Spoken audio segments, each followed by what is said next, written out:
स्वार्थी यानी कि स्वयं का अर्थ। जो इंसान स्वयं का अर्थ जानना चाहता है, जो खुद को समझना चाहता है, क्या वो इंसान आपकी नजर में गलत है? हम जब भी किसी को स्वार्थी कहते हैं तो उसका मतलब तो यही होता है कि वो आदमी स्वयं का अर्थ समझना चाहता है, तो फिर वो गलत कैसे हुआ? स्वार्थी शब्द दुनिया की नजर में, समाज की नजर में एक अलग ही नजरिए से समझा जाता है। अक्सर हम अपने आसपास ऐसे बहुत से लोगों को देखते हैं जो स्वभाव से बहुत अच्छे प्रतीत होते हैं, यानी कि सब लोगों की मदद करते हैं, सबसे अच्छा व्यवहार रखते हैं। लेकिन इसके साथ हमने ये भी देखा होगा कि ऐसे लोग जो स्वभाव के अच्छे होते हैं, दूसरों की मदद करते हैं, वो दुखी भी ज्यादा रहते हैं, और जो लोग स्वार्थी होते हैं वो फलते फूलते चले जाते हैं। तो ऐसे में परमात्मा की सत्ता पर उंगली उठाना निश्चित है। लेकिन अगर ये सत्य है तो हमें कौन सा मार्ग अपनाना चाहिए? क्या हम भी दूसरों के जैसे बन जाए?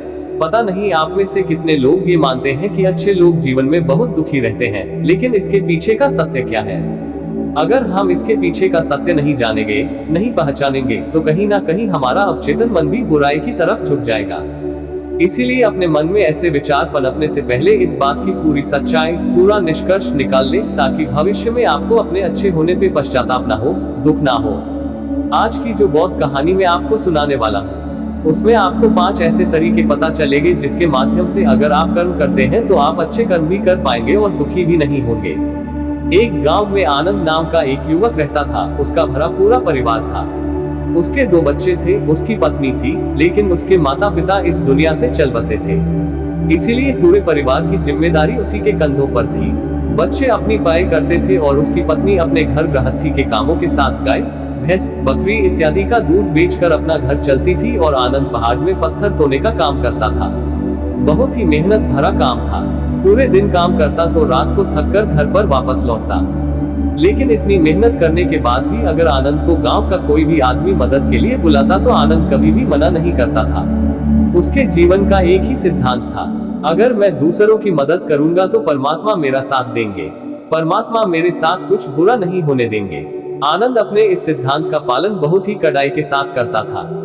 वह इस सिद्धांत पर इतना विश्वास करता था कि अगर कोई बाहर का आदमी उससे मदद मांग ले तो वो अपने घर का काम भी अधूरा छोड़कर उस आदमी की मदद करने के लिए पहुंच जाता था, जिसकी वजह से उसकी पत्नी बहुत परेशान रहती थी। वो अक्सर आनंद को समझाने की कोशिश करती थी कि सबसे पहले अपना काम करो, अपने परिवार को देखो, 2 बच्चे हैं हमारे और फिर भी तुम दूसरों के काम करने में लगे रहते हो। अरे अपने घर को तो संभालो, अपना घर संभाल नहीं रहा, दूसरों की मदद करने चले हैं। और जब ऐसी बातें आनंद के कानों में पती तो उसके हृदय में कांटा चुभने लगता था और उन दोनों में लड़ाई झगड़ा शुरू हो जाता था। अक्सर उनके लड़ाई झगड़े का यही सबसे बड़ा कारण होता था। लेकिन ना तो आनंद अपने आप को बदल पाया और ना ही उसकी पत्नी ने उसको समझाना कभी बंद किया। इसी वजह से आए दिन उनके घर में क्लेश होता रहता था। जहां तक उस गांव वालों की बात थी तो वो आनंद के स्वभाव को जानते थे और वो जानबूझकर जो काम आसान भी होता था, जो उनके सामर्थ्य में भी होता था, उस काम के लिए भी वो आनंद को बुलाते थे ताकि उन्हें कम मेहनत करनी पड़े। कहने का अर्थ ये है कि गांव वाले आनंद की इस शिष्टाचार का फायदा उठाते थे, लाभ उठाते थे और सब पीछे से उसका मजाक उड़ाते थे, उसे बेवकूफ कहते थे। ऐसे ही समय बीता रहा और एक दिन आनंद की पत्नी बहुत ज्यादा बीमार पड़ गई।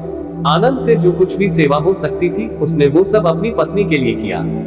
उसने गांव के वैद्य को बुलाकर अपनी पत्नी की जांच करवाई, लेकिन ये रोग उस वैद्य की पकड़ के बाहर था। इसीलिए उस वैद्य ने कहा कि तुम अपनी पत्नी को नगर में जाकर किसी बड़े वैद्य को दिखाओ तो तुम्हारी पत्नी की जान बच सकती है। जल्द से जल्द नगर पहुंचने की व्यवस्था करो, नहीं तो तुम्हारी पत्नी के प्राण संकट में हो जाएंगे। ये सुनकर आनंद के पैरों तले जमीन फिसल गई। उसने ये नहीं सोचा था कि उसकी पत्नी के प्राण संकट में है।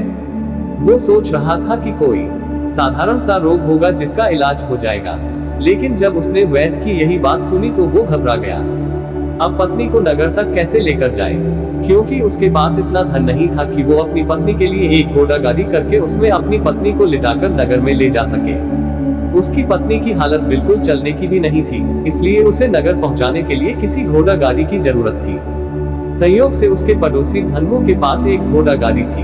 वो अक्सर व्यापार के लिए अपनी घोड़ा गाड़ी नगर में लेकर जाया करता था। इसीलिए आनंद के मन में विचार आया कि मैं धन्मू की घोड़ा गाड़ी ले सकता हूँ। मैं धन्मू की इतनी मदद करता हूँ, कभी उसके काम को नहीं टालता, तो वो तो मेरे काम को कभी मना ही नहीं कर सकता। और यही सोचकर वो घोड़ा गाड़ी लेने के लिए धन्मू के पास पहुंच जाता है। लेकिन धन्मू बहुत ही चालाक इंसान था। वो बिना किराए के अपनी घोड़ा गाड़ी अपने सगे संबंधियों के लिए भी नहीं ले जाता था, तो आनंद की तो दूर की बात रही। जब आनंद ने उससे घोड़ा गाड़ी के बारे में पूछा तो उसने ये कहकर उसका ये काम टाल दिया कि मेरे घोड़े बहुत ज्यादा बीमार हैं, वो शायद बच भी मुश्किल से पाएंगे। 5 दिनों से वो कुछ नहीं खा रहे, तो ऐसे में बेचारा घोड़ा गाड़ी लेकर कहाँ नगर तक पहुँच पाएगा। हाँ, अगर तुम कुछ धन की व्यवस्था कर सकते हो तो मैं अपने एक मित्र की घोड़ा गाड़ी तुम्हारे लिए मंगवा सकता हूँ। ये सुनकर आनंद परेशान और चिंतित हो गया, क्योंकि उसके पास धन तो था ही नहीं। इसका मतलब उसकी पत्नी बड़े नगर में वैद्य के पास इलाज के लिए पहुंच ही नहीं पाएगी। उलझन भरे हुए विचार लिए हुए जब आनंद वापस आ रहा था, तो उसने एक दिल दहलाने देने वाला दृश्य देखा। उसने देखा कि धन्मू के घोड़े, जो धन्मू के अनुसार बीमार थे और कुछ खा भी नहीं रहे थे, वही घोड़े गांव का ही एक युवक उसकी बात से खोलकर बाहर ला रहा था और गाड़ी में उसको जोत रहा था। ये देखकर पहले तो आनंद को कुछ समझ में नहीं आया। उसके बाद जब आनंद ने उस युवक से पूछा तो उसने बताया कि धन्मू ने ये घोड़ा गाड़ी उसे किराए पर दी है। ये सुनकर आनंद का दिल टूट गया। उसने कभी सपने में भी नहीं सोचा था कि उसका सबसे अच्छा मित्र धन्मू उसके साथ ऐसा कर सकता है। हालांकि ये इस बात पर दुखी होने का वक्त नहीं था, इसीलिए आनंद वहां से जल्दी से लौट जाता है और गांव के ही एक सेठ के पास जाकर कुछ धन उधार लेकर धन्मू को दे देता है। धनु अपने मित्र की घोड़ा गाड़ी मंगवा देता है, जिसके बाद वो अपनी पत्नी को वैद्य के पास नगर में ले जाता है। जब उसकी पत्नी का इलाज चल रहा था तो आनंद यही सोच रहा था कि एक वो दिन था जब धन्मू की बेटी बीमार हो गई थी और धन्मू यहाँ पर नहीं था, तो मैं पूरी रात वैद्य जी के पास उसके लिए बैठा रहा था, उसकी देखरेख की थी, उसकी सेवा की थी। इतने दिनों तक धन्मू नहीं आया था, तब मैं ही उसके परिवार की देखरेख किया करता था। हाय, कैसा दुर्भाग्य है ये, जिसके लिए मैंने इतना कुछ किया। उसने एक घोड़ा गाड़ी देने से मुझे मना कर दिया, और वो भी तब जब मेरी पत्नी जिंदगी और मौत के साथ खेल रही थी। कुछ देर बाद वैद्य बाहर आकर आनंद को एक बहुत बुरी खबर देता है। वो आनंद को बताता है कि उसकी पत्नी को कर्क रोग हो चुका है और इसका कोई भी इलाज नहीं है। उसके पास कुछ समय ही शेष बचा है। ये सुनकर आनंद दुखी होकर वहीं जमीन पर बैठ गया। उसकी पूरी दुनिया उजड़ने वाली थी और उसे कोई रास्ता नजर नहीं आ रहा था। कुछ समय बाद उसकी पत्नी चल बसी और अब दोनों बच्चों की जिम्मेदारी उसके कंधों पर आ गई थी। लेकिन यहाँ पर आनंद के सारे सिद्धांत टूट चुके थे, उसके सारे भ्रम खत्म हो चुके थे। अब उसके दिमाग में एक ही बात थी कि अच्छा कर्म करने से परमात्मा साथ नहीं देता, बल्कि बुरे लोग फलते फूलते हैं, और इस बात का मैं सबसे बड़ा गवाह हूँ। ये विचार अक्सर उसके दिमाग में चलते रहते थे और इसी वजह से उसका मन धीरे धीरे संन्यास्त हो गया, देश दुनिया से दूर हट गया। और एक दिन ऐसा भी आया जब वो अपने बच्चों को अपने रिश्तेदारों के पास छोड़कर इस देश दुनिया को त्याग कर एक सन्यासी बनने के लिए घर से निकल पड़ा। उसने गांव में किसी को कुछ नहीं बताया। किसी को नहीं पता था कि आनंद अचानक कहाँ गायब हो गया। सन्यास की दीक्षा लेने के लिए वो एक बौद्ध भिक्षु के पास पहुंचता है। बौद्ध भिक्षु उस समय ध्यान में बैठे हुए थे। ध्यान से बाहर आने के बाद वो बड़े ध्यान से आनंद के चेहरे को देखते हैं और उससे सन्यासी बनने का कारण पूछते हैं। इस पर आनंद उन्हें अपनी पूरी बीती सुना देता है और कहता है कि हे महात्मा, इस दुनिया से मुझे कुछ भी हासिल नहीं हुआ। मेरा मन इस दुनिया से विरक्त हो चुका है। जब अपने दोस्तों ने ही मेरा साथ नहीं दिया तो इस दुनिया में रहने का क्या मतलब, और इसी वजह से मैं सन्यासी बनना चाहता हूँ। ये सुनने के बाद बौद्ध भिक्षु ने उपदेश देना शुरू किया। उन्होंने कहा कि याद रखना बेटा, जीवन से विरक्त होकर सन्यासी बनना तुम्हें परम सुख तक कभी नहीं पहुंचा सकता, परमानंद तक कभी नहीं पहुंचा सकता। तुम दुनिया से अपने मन पर एक बोझ लेकर विरक्त हुए हो। तुम दुनिया से परमात्मा की खोज करने के लिए विरक्त नहीं हुए हो। इस भ्रम में कभी मत रहना। तुम संसार से विरक्त हुए हो क्योंकि संसार ने तुम्हें धोखा दिया, ऐसा तुम्हें लगता है, इसीलिए तुम परमात्मा पे कभी विश्वास नहीं कर पाओगे और न ही उन पर अपनी पूर्ण आस्था बना पाओगे। इसीलिए सन्यासी होने का भी तुम पूरा लाभ कभी नहीं उठा पाओगे। सन्यासी होने का लाभ तब मिलता है जब हमारी प्रभु में, परमेश्वर में, परमात्मा में पूर्ण आस्था बन जाती है। मैं तुमसे पूछता हूँ, क्या तुम्हारी आस्था परमात्मा में है? ये सुनकर आनंद कहता है कि हे महात्मा, मैं तो दुनिया देखकर आया हूँ कि जो बुरे कर्म करता है वो फलता फूलता है और जो अच्छा काम करता है उसे कुछ भी नहीं देता। परमात्मा उसे दुख ही दुख देता है। इसीलिए मैं परमात्मा पर अपनी पूर्ण आस्था कैसे बना सकता हूँ? ये सुनकर उस बौद्ध भिक्षु ने कहा कि यही तो मैं तुम्हें समझाना चाहता हूँ कि तुम पूरी ऊर्जा अपनी सन्यासी जीवन में लगाओ और उसके बाद भी तुम्हें फल प्राप्त ना हो तो तुम्हें कैसा लगेगा। इसीलिए किसी की भी मदद करने के लिए मैं 5 सिद्धांत तुम्हें बताता हूँ। ये 5 सिद्धांत समझकर संसार में वापस लौट जाओ और संसार में एक ग्रस्त जीवन जियो। उसके बाद ही सन्यासी जीवन का उदय होता है, जब हम अपने ग्रस्त जीवन को पूर्ण रूप से समझ लेते हैं और अपनी जिम्मेदारियों का निर्वाह कर देते हैं। ये कहकर बौद्ध भिक्षु ने कहना शुरू किया कि जब भी तुम किसी की सहायता करते हो, किसी की मदद करते हो, तो उसमें सबसे पहली बात, सबसे पहला सिद्धांत जो ध्यान में रखने का होता है वो होता है कि किसी की मदद करते वक्त, किसी की सहायता करते वक्त कभी भी उससे उम्मीद मत रखना।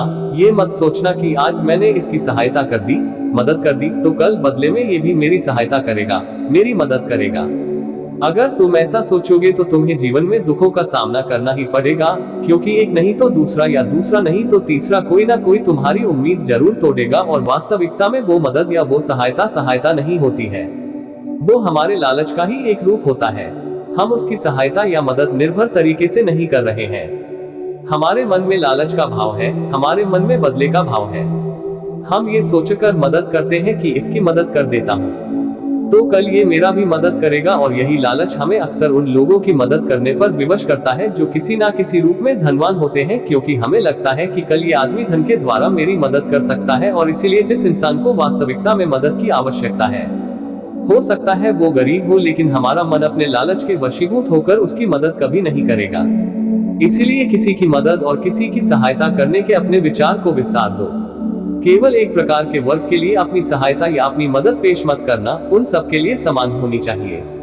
जरा सोचो, एक तरफ तुम्हारा मित्र हो जिसके पास धन है, संपदा है, और दूसरी तरफ कोई गरीब औरत हो जो भूखी बैठी हुई है। तुम्हारा दोस्त तुमसे कहता है कि यार आज तो खाने के लिए अच्छे अच्छे पकवान मंगवा लो बाजार से, और दूसरी तरफ वो औरत तुमसे 2 सूखी रोटी मांग रही है, तो तुम किसकी मदद करोगे? कौन मदद का हकदार सबसे पहले है? सबसे पहले हमारा कर्तव्य बनता है कि उस औरत की भूख मिटाए, लेकिन अक्सर इंसान ऐसे नहीं सोचता। वो अपने दोस्त को तो खिला देगा, उसको तो बाजार से बहुत महंगी वस्तु मांगा के दे देगा, लेकिन किसी गरीब को उसकी भूख मिटाने के लिए पैसा या धन नहीं देगा। दूसरी बात जो ख्याल में रखने की है वो ये कि सहायता करते वक्त हमारा लालच कभी भी उसके साथ नहीं जुड़ना चाहिए।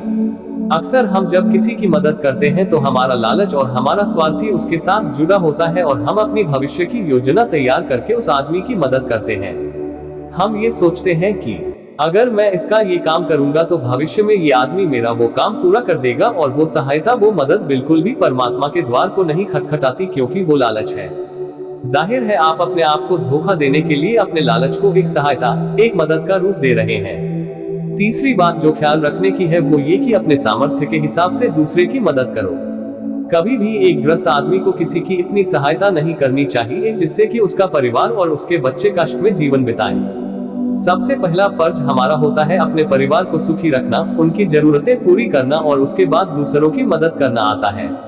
लेकिन कुछ लोग दूसरों की मदद पहले करते हैं और अपने परिवार को तवज्जो कम देते हैं, जिससे कि परिवार में लड़ाई झगड़े आए दिन पनपते रहते हैं, और ये सब हम समाज में देखते रहते हैं अपने आसपास। अगली बार जो ख्याल में रखने की होती है वो ये कि अपना कर्म, अपनी जिम्मेदारियां पहले निभानी होती है। हम अपना कर्म, अपना काम छोड़कर पहले दूसरों की मदद करने के लिए चले जाते हैं, और जब दूसरा बदले में हमारी मदद नहीं करता तो हमारा दिल दुखी हो जाता है। हम सोचते हैं कि मैंने तो अपना काम छोड़कर उस आदमी की मदद की थी और वो आदमी मेरी मदद ही नहीं कर रहा है।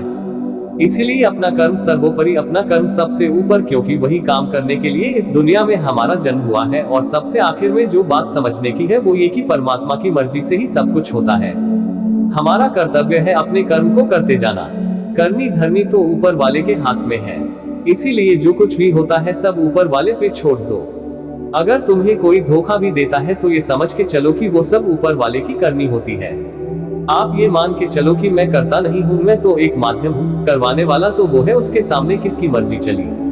जब ये आस्था, ये विश्वास हमारे मन में पनपने लगता है तो हमारी सारी शिकायतें दूर हो जाती है, क्योंकि इस दुनिया में जो भी होता है अच्छे के लिए होता है। जो भी हो रहा है अच्छे के लिए हो रहा है, और जो भी होगा अच्छा ही होगा। चाहे हमारी बुद्धि आज वर्तमान में इस सिद्धांत को ना समझ पाए, लेकिन जीवन में कभी ना कभी किसी ना किसी मोड़ पर आपको जरूर ये एहसास होगा कि जो हुआ था वो अच्छे के लिए ही हुआ था। इसीलिए सारी शिकायतें दूर कर दो और बस अपना कर्म करते जाओ। अपने ग्रस्त जीवन को पूर्ण रूप से जी लो, और उसके बाद ही सन्यासी जीवन की नींव होती है। इसके बाद बौद्ध भिक्षु ने आनंद को कहा कि वापस अपने गांव लौट जाओ, अपनी बेटियों को वापस लेकर आओ, उन्हें पालो पोसो, अपने बच्चों को वापस लेकर आओ, दूसरी शादी कर लो, लेकिन बच्चों का पालन पोषण अच्छे तरीके से करो। ये सुनकर आनंद अपने बच्चों के साथ अपने गांव में वापस लौट आता है। गांव में किसी को खबर नहीं थी कि आनंद कहां पर नौ गया हुआ था और वो क्या ज्ञान लेकर वापस लौटा है। लेकिन अगले दिन सुबह सुबह गांव वालों ने आनंद के चेहरे पर एक अलग ही चमक, एक अलग ही आभा पाई।